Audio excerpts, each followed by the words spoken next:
আসসালামু আলাইকুম, আশা করি সবাই ভালো আছেন। আমি আল্লাহর রহমতে ভালো আছি। আগের একটা ব্লগে আপনাদের নলিগুলো দেখেছিলাম, তো আজকে নলিগুলো পরিষ্কার করে নিচ্ছি। আমি এটাকে ভালোভাবে ধুয়ে আগে ঠান্ডা পানি দিয়ে আমি ধুইছি, তারপর গরম পানি দিয়ে ধুইছি ভালোভাবে। তো এটা তো অনেক ময়লা ছিল, অনেক পশম ছিল। গরম পানি দিয়ে ধোয়ার কারণে অনেক ময়লা পরিষ্কার হয়ে গেছে। তো এখানে আমি মশলাগুলো মাখিয়ে নিচ্ছি, ভালো করে একটু মাখিয়ে নেব। অল্প মশলা দিয়েছি কারণ এখানে নলিতে অল্প মশলা দিয়ে রান্না করতে হয়। তো আমার নলিটা অনেকক্ষণ সেদ্ধ দিয়েছি, কারণ অনেকক্ষণ রান্না করার পরে এটা নরম হয়। এই যে আমার নলিটা অনেকটাই নরম হয়ে আসছে। তো ভিতরে অনেক ক্যালসিয়াম ছিল। এখন আমি বাগার দিয়ে দিব।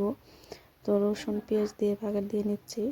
তো বাগারটা দিয়ে দিছি, ঝোল রাখছি, কারণ নলিতে সাধারণত ঝোলই রাখে। এখন আমরা চালের রুটি দিয়ে এই নলিগুলা খাবো। তো শীতের মধ্যে গরম রুটি, চালের রুটি, নলি কার কার ভালো লাগে কমেন্টে জানাবেন। আল্লাহ হাফেজ, আশা করি সবাই ভালো